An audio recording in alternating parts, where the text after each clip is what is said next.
Halo guys, jumpa lagi bersama WSS Masa Bercerita. Hari ini aku akan menceritakan sebuah kisah cinta di mana tradisi memaksa cinta berakhir dengan sebuah tragedi. Bagaimana ceritanya?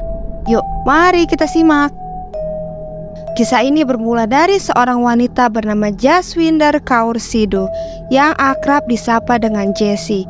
Ia dilahirkan dalam sebuah keluarga yang berkuasa di Maple Ridge, Kanada, sebuah wilayah yang terkenal dengan komunitas imigran Sikh yang kuat. Keluarganya yang dipimpin oleh ibunya yaitu Malkit Kaur Sidhu dan pamannya yang sangat berpengaruh yaitu Surjit Singh Badesa memiliki pengaruh yang signifikan dalam komunitas ini. Mereka masih berakar kuat pada nilai-nilai tradisional Punjabi dan gaya hidup mereka bergantung oleh norma-norma tersebut. Keluarga Sidhu yang terdiri dari 3 generasi tinggal di sebuah rumah megah seperti kastil di Kanada yang dikelilingi oleh ladang blueberry yang luas, guys. Meskipun berada di Kanada, mereka hidup seolah-olah berada di sebuah desa tradisional Punjabi. Jessie hidup seperti terkurung di dalam rumah besar itu, dengan keluarga yang tidak terlalu menekankan pada pendidikannya. Mereka beranggapan bahwa peran utamanya seorang wanita adalah sebagai seorang istri, ibu, dan hanya memasak di dapur. Ya, seperti orang-orang kolot zaman dulu. Ayahnya Jessie meninggal karena skizofrenia. Nah, sejak ayahnya meninggal, seluruh tanggung jawabnya diserahkan kepada pamannya yaitu Surjit. Jessie saat itu bersekolah di Pitt Meadow Secondary School di Maple Ridge, Kanada. Saudara laki-laki dan sepupunya akan selalu mengikutinya ke sekolah dan mengawasinya selalu. Sekembalinya dari sekolah, Jessie tidak diberi kesempatan untuk bermain dengan teman-temannya atau berpartisipasi dalam kegiatan ekskul. Sebaliknya, dia diharapkan untuk berkontribusi dalam pekerjaan rumah tangga. Kepala sekolahnya yaitu Jim Longridge menggambarkan dia sebagai murid yang ramah, rajin, dan menyenangkan. Setelah lulus SMA, Jessie mengambil langkah berani dan memberontak. Ia memutuskan untuk bergabung dengan sekolah estetik dan kecantikan untuk menjadi ahli kecantikan. Keputusan ini merupakan langkah penting bagi Jessie karena memungkinkannya untuk mengejar karir dan memberikan pelarian dari batasan-batasan rumah keluarganya. Sekolah kecantikan Jessie dimiliki oleh seorang wanita bernama Debbie DeVos yang juga menjabat sebagai instrukturnya. Namun, keluarganya sebenarnya tidak mengizinkannya untuk mencairkan gajinya, yang semakin menegaskan kontrol mereka terhadap Jessie. Gila, parah banget, jadi dia kerja nggak digaji, guys. Seiring persahabatannya Jessie dengan Debbie, ia menceritakan tentang segala kehidupannya, mengungkapkan ketidaksukaannya pada lingkungan rumahnya dan kontrol-kontrol yang diberikan keluarganya terhadap Jessie. Pada tahun 1994, kehidupan Jessie berubah secara dramatis selama perjalanan keluarganya ke Punjab, India. Di sana, ia bertemu dengan seorang pria bernama Mitu, seorang atlet olahraga lokal dengan kepribadian yang sangat karismatik. Mereka pada saat itu jatuh cinta, guys. Di mana Mitu akan datang ke rumah Jessie melalui jendela kamar Jessie hingga larut malam, di mana mereka juga akan berpegangan tangan dan menghabiskan waktu bersama. Wah, gila, kayak Romeo and Juliet ya. Ikatan mereka semakin kuat seiring berjalannya waktu, berkembang menjadi lebih dari sekedar kegilaan masa muda. Namun, hubungan mereka yang lagi bucin-bucinnya itu harus menghadapi hambatan sejak awal. Mitu yang tidak memiliki kekayaan dan berasal dari kasta yang berbeda tidak memenuhi syarat keluarganya. Khawatir akan ketidaksetujuan keluarganya, Jessie memutuskan untuk merahasiakan hubungan tersebut. Singkat cerita, akhirnya Jessie kembali ke Kanada. Sekembalinya di sana, dia dipaksa untuk menikah dengan teman pamannya yang berusia 60 tahun, guys. Nah, teman pamannya ini merupakan rekan bisnis dalam usaha keluarganya. Sebenarnya perjodohan ini merupakan hal biasa di keluarga mereka karena hal itu dipandang sebagai sebuah kesepakatan yang menguntungkan dan akan membawa keuntungan finansial lebih lanjut bagi keluarga. Sementara itu, Jessie tetap mempertahankan hubungannya dengan Mitu melalui surat-surat yang ia kirim. Untuk mengatasi tekanan pernikahan, Jessie menyusun sebuah rencana. Ia meyakinkan ibunya untuk membawanya kembali ke Punjab dengan dalih untuk menemukan seorang suami yang cocok. Selama perjalanan keduanya ke India pada tahun 1999, Jesse dan Mitu secara diam-diam menikah pada tanggal 15 Maret 1999 dengan dihadiri beberapa teman terdekat Mitu yang menjadi saksi pernikahan mereka. Bulan madu mereka hanya berlangsung selama 1 malam. Setelah itu Jesse harus kembali ribuan mil ke kampung halamannya di Kanada. Sekembalinya di rumah, Jesse bersumpah untuk merahasiakan pernikahannya dari semua orang kecuali instruktur kecantikannya yaitu Debbie. Dia tahu bahwa jika keluarganya mengetahui perselingkuhannya dengan Mitu, mereka akan membunuhnya. Jesse harus mencari tempat yang aman untuk menyimpan ratusan surat yang ia terima dari Mitu. Dia memilih loker di sekolah kecantikannya sebagai pilihan yang paling aman. Di sisi lain, keluarga Jesse terus melanjutkan upaya mereka untuk menikahkan Jesse dengan teman pamannya tadi tanpa mengetahui pernikahan rahasianya. Sebenarnya hal itu dilakukan karena mereka sudah mulai curiga nih dengan aktivitas Jesse. Mereka melihat transaksi di rekening keluarga mereka di mana Jesse menarik uang untuk dikirimkan kepada Mitu agar dia bisa membeli motor baru. Nah, mereka bertanya-tanya siapa yang Jesse kenal di India. Dan hal itulah yang membuat mereka mulai mempercayai rumor tentang pernikahan rahasianya Jesse. Singkat cerita, keluarga Jesse mengirim saudara laki-laki Jesse untuk datang ke sekolah kecantikannya dan membobol loker tempat Jesse menyimpan surat-surat dia dengan Mitu. Nah, di situ ketahuan deh hubungan mereka. Saudara laki-lakinya ini menemukan lebih dari 100 surat yang merinci hubungan mereka sejak awal. Setelah menemukan surat-surat tersebut, keluarga Jesse sangat terkejut dan marah. Pamannya, Surjit, merasa kehormatan keluarganya telah dipertaruhkan dan segera mengambil tindakan. Mereka langsung mengurung Jesse di ruang bawah tanah, guys. Ia juga menyatakan ketidaksetujuannya terhadap Mitu dan mengkritik penampilan serta status sosialnya. Setelah dikurung di ruang bawah tanah oleh keluarganya, Jesse berhasil mengatur pelariannya dengan bantuan Royal Canadian Mounted Police dan dia buru-buru mengumpulkan barang-barangnya termasuk alat kecantikan, pakaian, dan sejumlah kecil uang tunai serta mengemasnya ke dalam koper dan 2 kantong sampah. Pelarian yang berani ini terjadi pada tanggal 7 April tahun 2000. Setelah pelariannya, Jesse mencari perlindungan di rumah seorang teman dekatnya yaitu Tamara Lamberlin.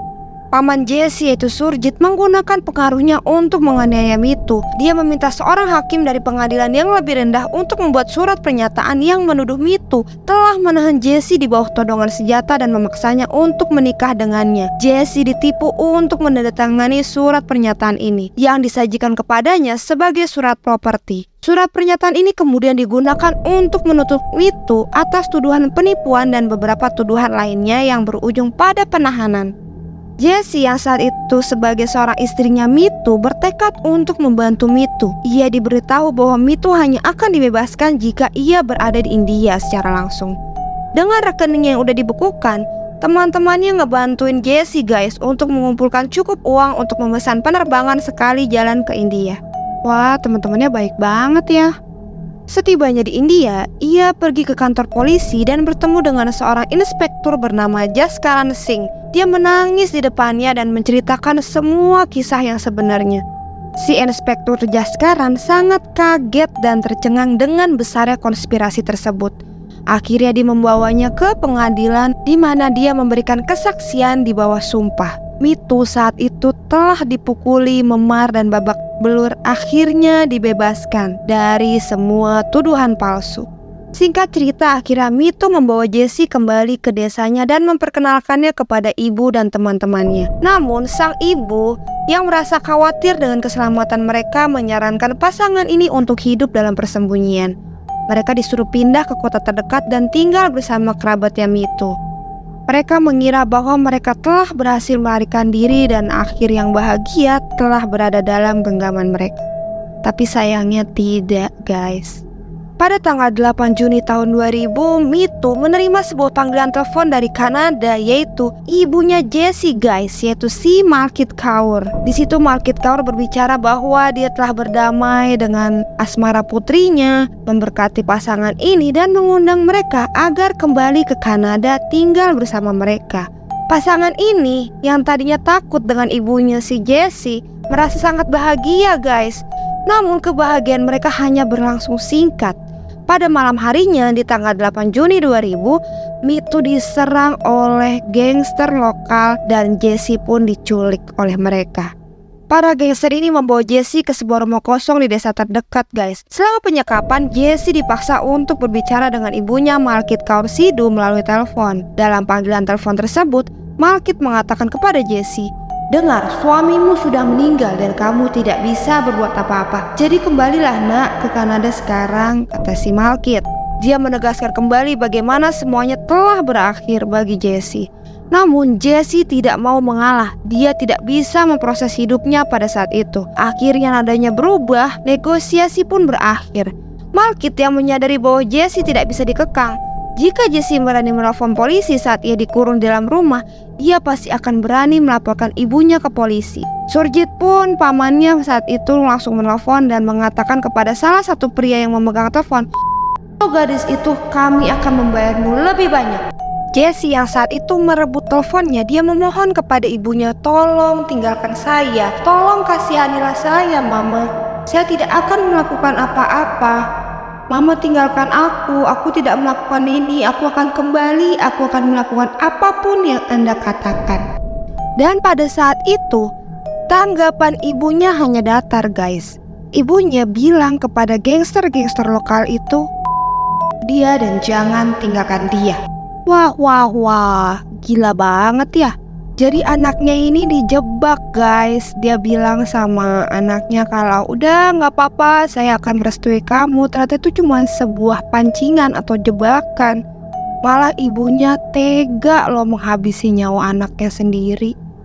Sekarang kita masuk ke penyelidikan ya, guys. Jasad Jesse ditemukan keesokan paginya pada tanggal 9 Juni di sebuah saluran irigasi oleh penduduk desa setempat.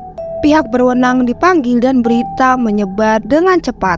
Polisi India bertindak cepat menangkap beberapa orang yang terlibat dalam kejahatan tersebut, termasuk Inspektur Joginder Singh, yaitu pemimpin gangster yang membunuh Jesse, dan Anil Kumar, pria yang mengleher Jesse, serta teman dekat Surjit yaitu Darshan Singh juga terlibat dan ditangkap.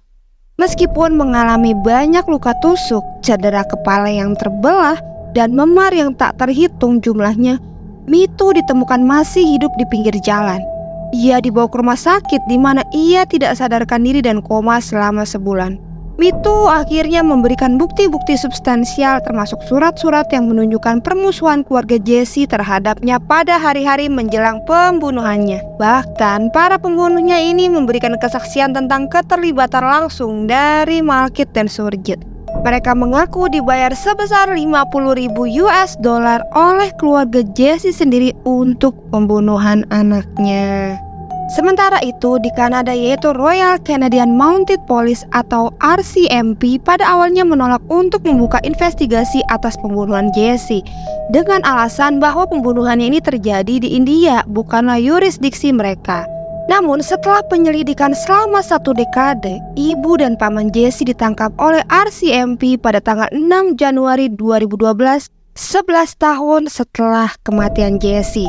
Kesaksian Debbie dan bukti-bukti yang ia berikan seperti surat-surat yang disimpan Jesse di lokernya memainkan peran penting dalam penyelidikan nih, teman-teman. Bukti-bukti tersebut membantu menetapkan lingkungan keluarga yang tidak bersahabat yang dialami oleh Jesse dan sejauh mana kontrol keluarganya terhadap kehidupannya, yang pada akhirnya berujung pada penangkapan ibu dan paman Jesse. Bukti-bukti yang memberatkan termasuk catatan telepon yang menunjukkan 147 panggilan telepon yang dilakukan antara Maple Ridge dan para pembunuh pada bulan sebelum Jesse dan Mitu diserang, dengan 12 panggilan telepon yang dilakukan pada hari mereka diserang.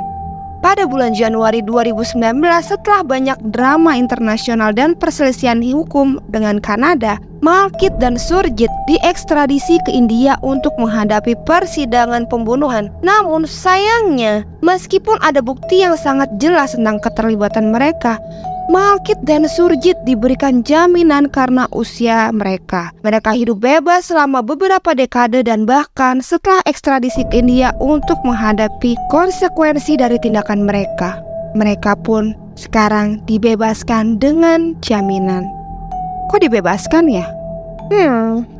Jadi itulah guys, kasus Romeo and Juliet di dunia nyata. Parah banget ya. Seorang ibu kok ya tega menghabisi nyawa anaknya sendiri. Terima kasih sudah menonton. Jangan lupa like and subscribe channel ini. Mohon maaf kalau ada salah dalam penyebutan kata. Untuk para korban dan tersangka, sampai jumpa di kasus selanjutnya. Assalamualaikum.